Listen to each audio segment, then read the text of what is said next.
écran à Tochola la matière à Tongo. Et je bénis Dieu. Il y a au monde qui le même message de Zamba Pessinga. Zamba Pessia a mon forme même sous.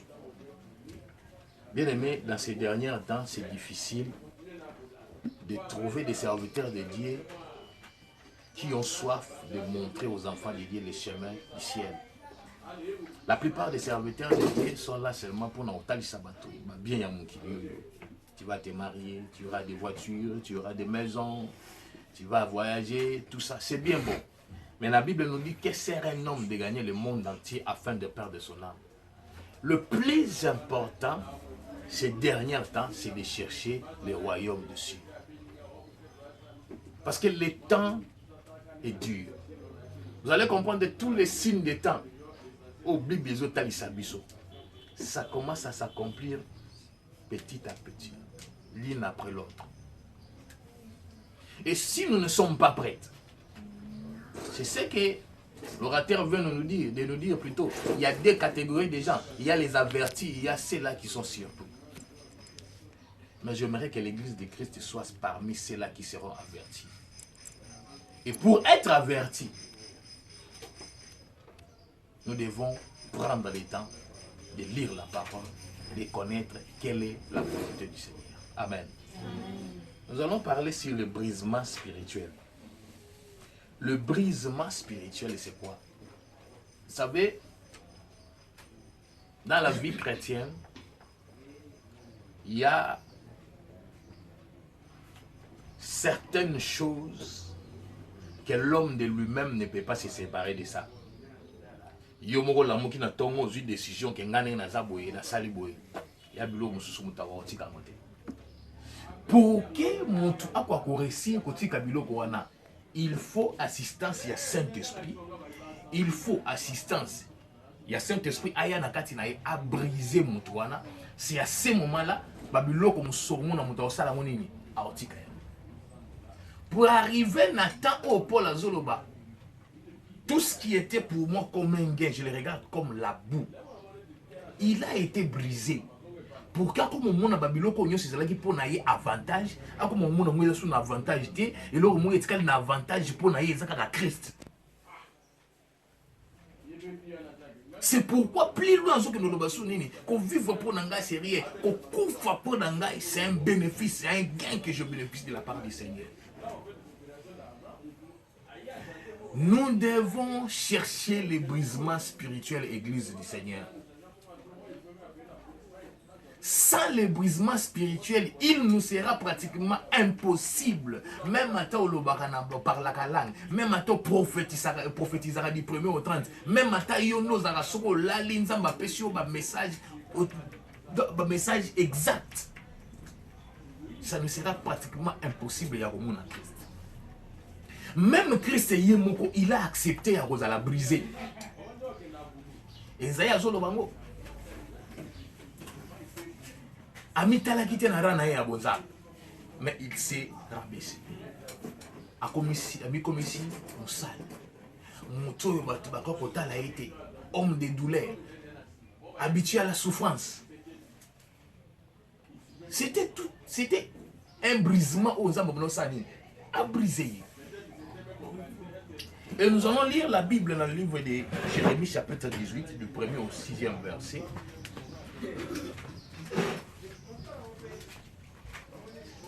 Jérémie chapitre 18, du 1er au 6e verset.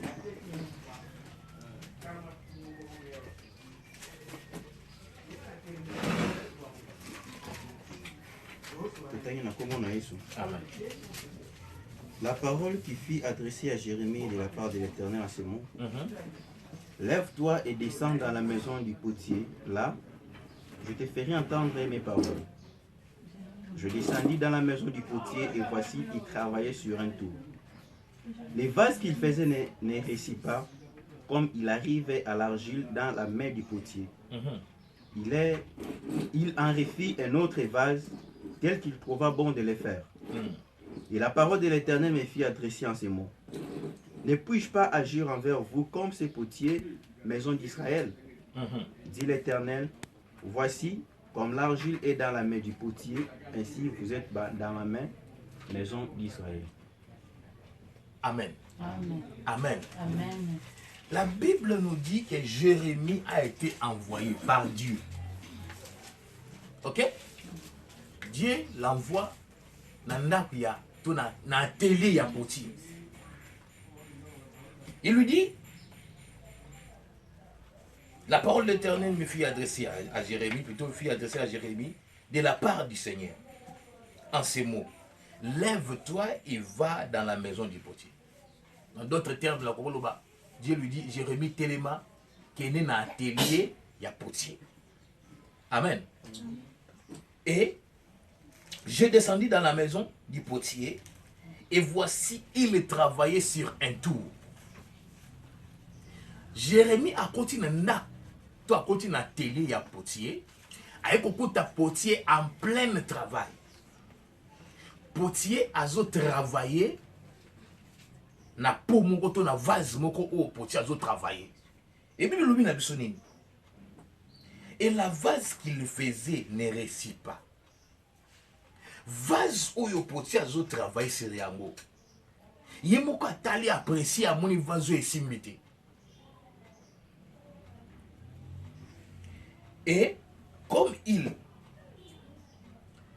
arriva, l'argile dans la maison du potier, il en refit un autre vase, tel qu'il trouva bon de le faire. Jérémie a zota la potier, a moni que potier a eu vase, a formé yango. Mais vase yo ya zaki nango besoin à sala, forme a pese yango esimité.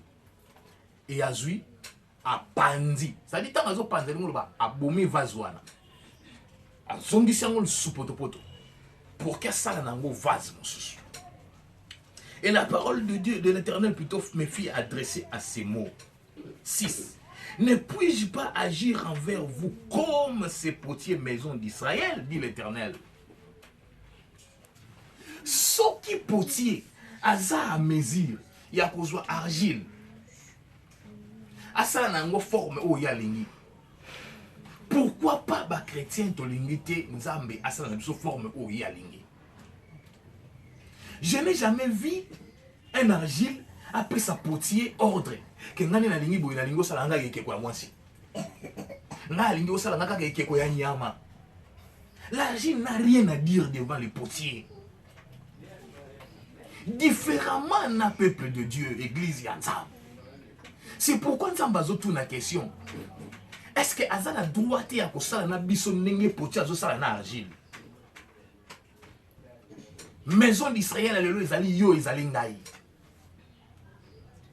Et ezana ba étape oyo potier alexaka argile. Premièrement, potier azo kende ko lorota argile. Tout le monde a biso nyonso bato puso balekaka na ba argile wana. Bako kende pembe na mai bazu yango na ba pau, ba tiango na ba puso ba ye nango. Et la première étape, Zanine, tant que potier a zouyango, a ça on a liboso na moi. Et ça, il là, kokaoka. A zui siko nzete, abando buka yango. La première étape, ezali étape o esika nzamba gena ko lokota biso. O yebi yo na ngai bisika ni nzamba lokota biso. Nzamba lokota o na nganda diamba. Nzamba logota ona kata batu bayibaka. Nzamba logota esika batu kindumba. Nzamba logota esika batu kindoki. Nzamba logota esika batu kuruna. Nzamba logota esika batu kofinga. Nzamba logota esika batu ndenge na ndenge ya mabesi ka nzamba logota yo. Et tangu nzamba zwi yo. Et loko aliboso nzamba salaka. Tanga koti mutu na kati ndako na ye. Il faut mutu na sentir chaleur ya Saint-Esprit na kati ndako wana. Na kati église wana. Qu'on sentir chaleur, il y a Saint-Esprit et nous le battre qu'on y a mis Saint-Esprit dans la vie. Alléluia. Amen. Voilà ce qui crée le désordre dans cette église et en Moutubazu et Libanda. Bae batie na moi. Pour pas l'oukaba banda ko travail. Nan nous kutuba bandi ko travailler sérieuxité. Nan nous kutuba bandi ko pesa efformité. Mais tellement qu'à continuer na kati ndako ya ça. Il faut sentir chaleur, il y a Saint-Esprit dans la ndako. Vous allez comprendre. Mutuana, après qu'on soit baptême kaka, ok, Mutuana bandi ko parler en langue. Mutuana bandi ko prophétiser. Mutuana bandi ko vision. Mutuana bandi ko bani. Cela ne veut pas dire que nengo zawana.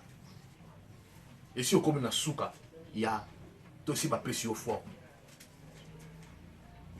Et beaucoup de dégâts se causent dans l'église et zanini. Mutu bazu batie na moi.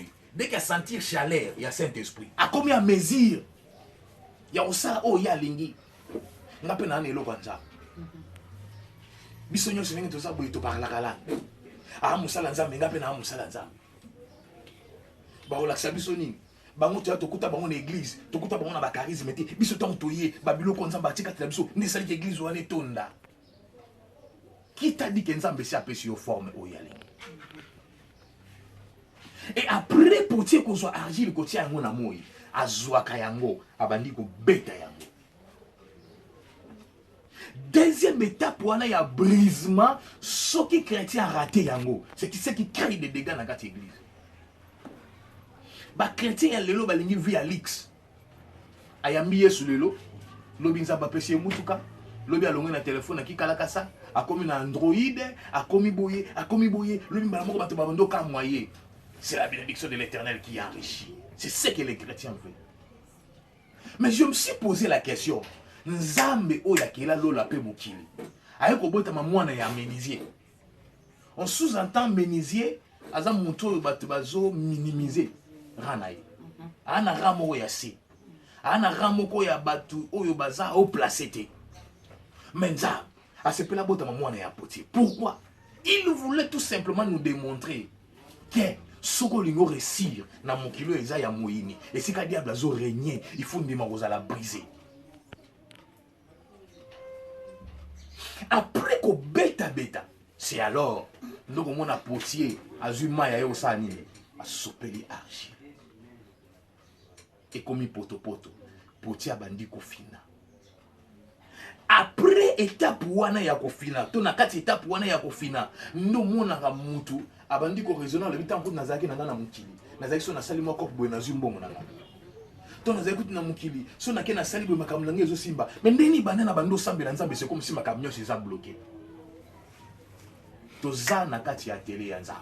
Alléluia. Na kati ya télé ya nzambe. Loko to na kati ya télé ya nzambe faut ko zela nzambe asilisa. Ko fabriquer yo, apesa yo fort.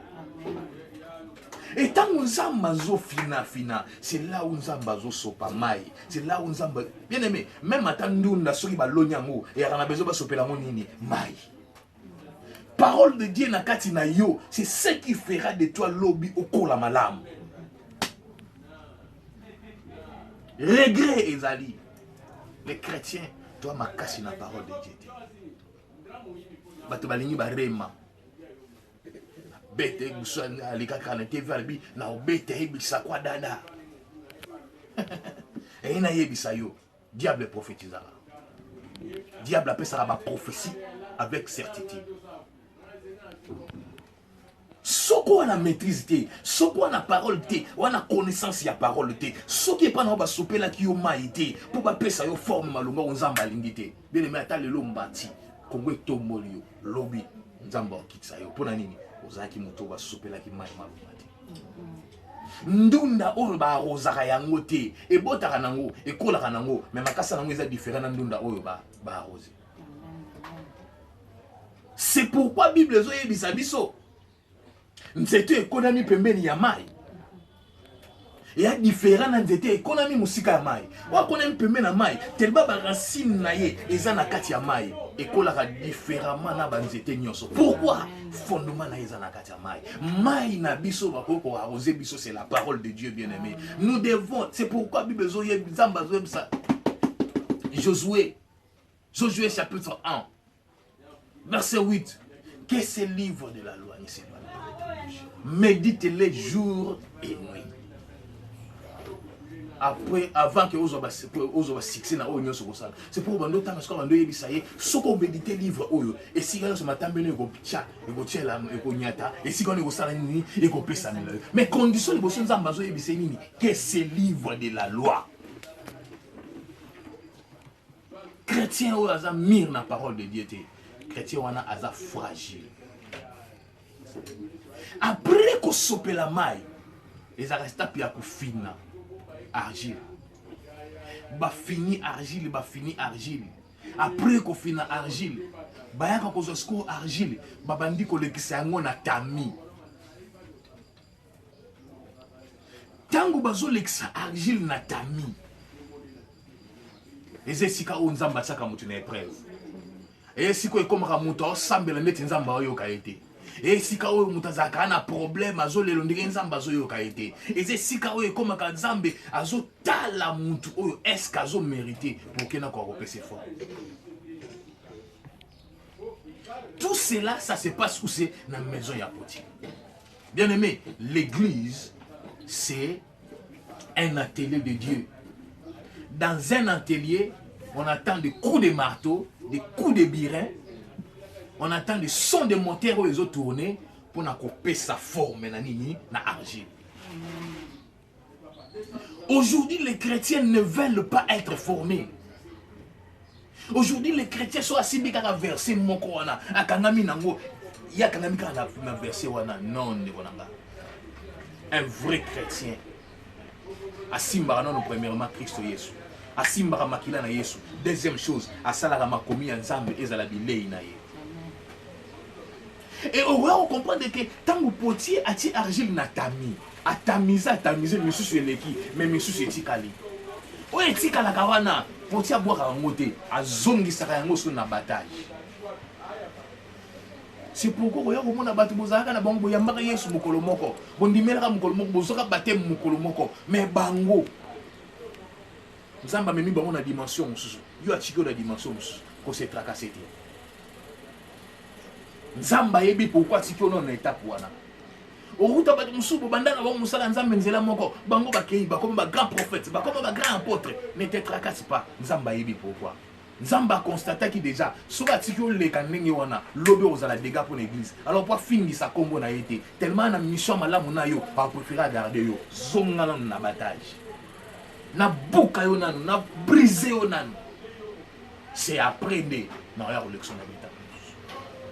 Et même o leki wana o potia leki si wana et l'autre so après ko leka na tabi potia zoluka nini mai kaka. Et il yo mai is la parole de Dieu. Mai is la parole de Dieu. Pour na koluka ko rassembler du sous argile wana. Argile sous a fini yango abandi opesa yango fort. Après qu'on pesa yango forme. Potier azwaka argile wana atsango na moi. Et tant que bati na moi. Et ni ko lobate musale sili. Na moi wana tango argile ezozwa moi. Et là, pourquoi muto ba charisme et bando sala, ba don ya Saint-Esprit bando sala. Akona ba don ya discernement, akona ba don ya vision, akona ba don ya prophétie, akona muto a maîtrise ya parole. Ah, parce que on a za soit vandisi yo bando te ya na kati oyo ka ba chair de poulet ça. À l'équipe déjà étape ya tamisage, ba pesier formé, ba tie na mo. Na kati étape wana oui mutakoko est vrai na kati église. Na kati étape wana oui potier pa koko zo argile nini wana nga tsango na moyo wana sala nini akabeli yango mutu. Pe mutu wana ki asaleli yango. Mais pour na potier ayebi ki argile na pesier na mesilité. De wana nga na lingité ozala danger public pour l'église. Na lingité okende na temps o nzamba tindi okende te. Yesu ye mokazo ye bisaba ye kolela ye ali bokende na luti bo vanda na ngwa jusqu'à ce que bo yamba o tata la kaki. Et la dernière étape au poti à salaka pour que a présenter art naye to ponaye devant ba ezalani Alexandre na moto na four wana tanga lekisi yango yana ba po mosusu soki ate kwei epasukaka te ekobukana me epasuki te. Pourquoi? Ezwaki te akolela nango.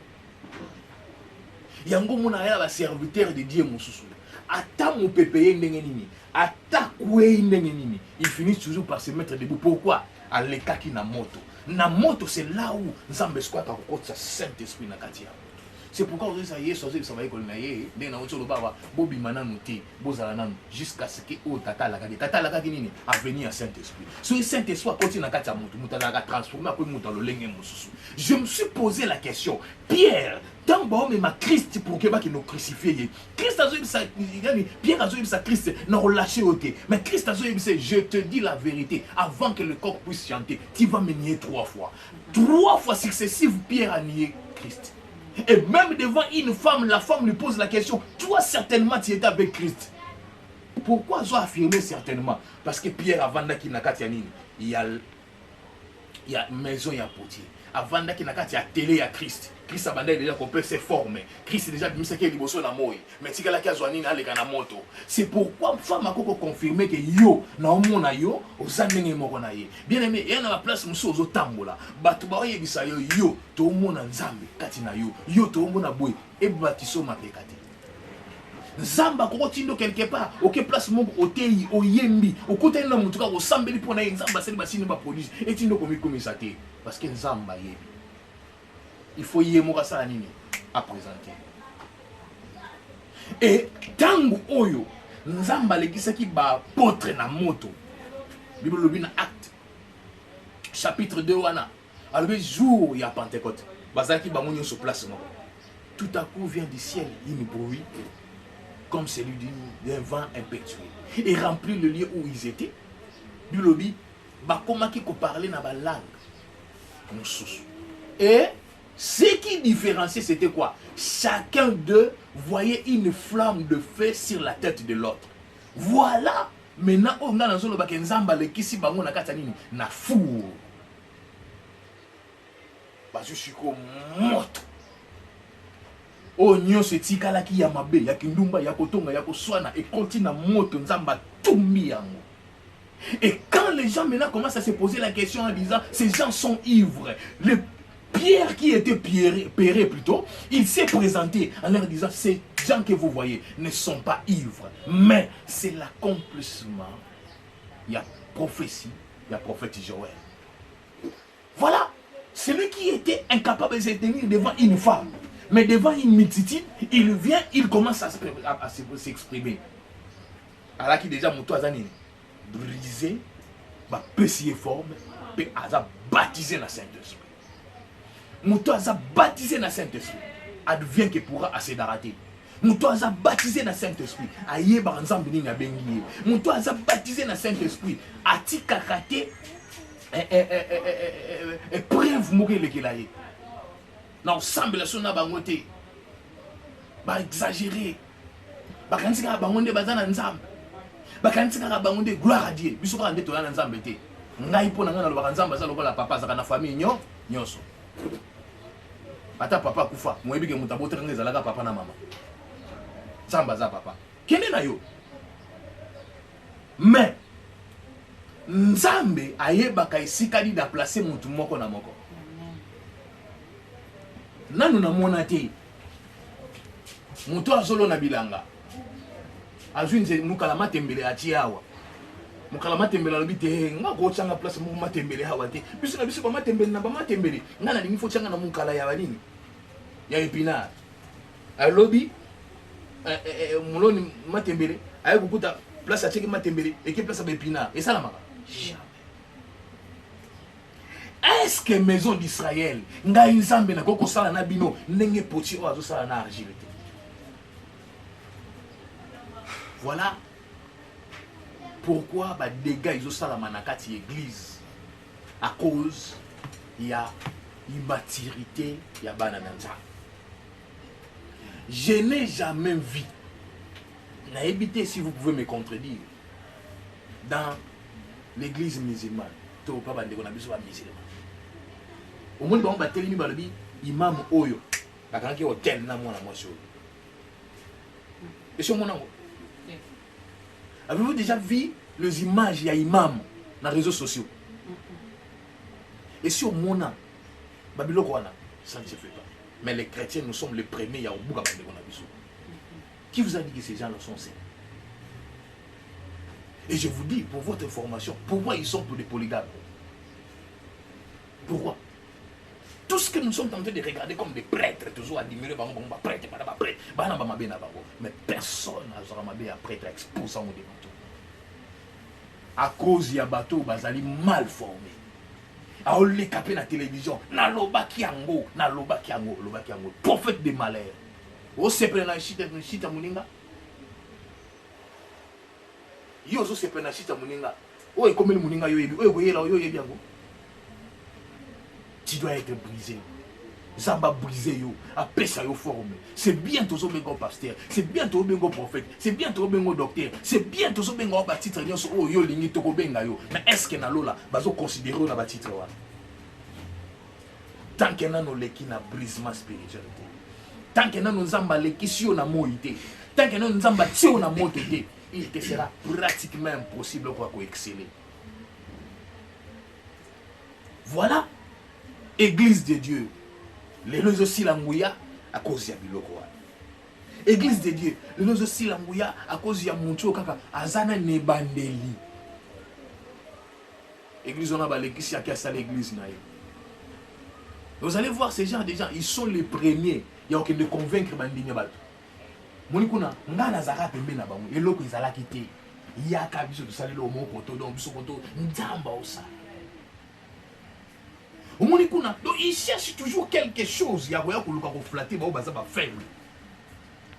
C'est pourquoi, bien aimé, ne cédez pas à battu nengewana. Tala nzambo a bengayo. Soki nzamba bengayo et sikawana reste là où tu es. Soki nzamba révèle que place aux zawana, aux alawana te kende, fais la volonté du Seigneur. C'est ça le plus important. Mais, peuple de Dieu, cherchez à être brisé. Celui qui est brisé n'a pas d'orgueil. Celui qui est brisé n'envie jamais son voisin. Celui qui est brisé ne convoitise jamais son voisin. Celui qui est brisé n'haït jamais son voisin. Celui qui est brisé, il respecte la Bible. Il respecte les lois établies. Il a l'amour envers son prochain. Pourquoi il a été brisé? Comment moi na oyo abotami lokola mokonzi? Mais la Bible nous dit l'iniquité de nous tous a été chargée sur. Il a accepté d'être brisé. Il était un Dieu, mais il n'a pas regardé son titre là, mais il s'est fait un serviteur. Plus loin encore, alors que nous sommes là-bas, est-ce que les lots yo nanga tu peux accepter au salama? Bien aimé, nous sommes vers le temps de la fin. Si nous ne sommes pas brisés spirituellement, ça sera trop tard. Le Seigneur peut venir demain ou pourquoi pas aujourd'hui. Cherchez à passer dans la télé du Seigneur. Passer dans la télé du Seigneur, cela n'est pas suffisant. Mais cherchez à terminer toutes les procédures. Cherchez à ce que le Seigneur te présente. Vous allez vous rendre compte que tant que vous avez si argile naïe, à te qui mon moto et passer dans l'étape tant que argile a présenté argile. Avant ça, la mot vente aux enchères. Abi argile on a été à $500. Argile on est à $200. Argile on a $300. Laisse que le Seigneur te présente.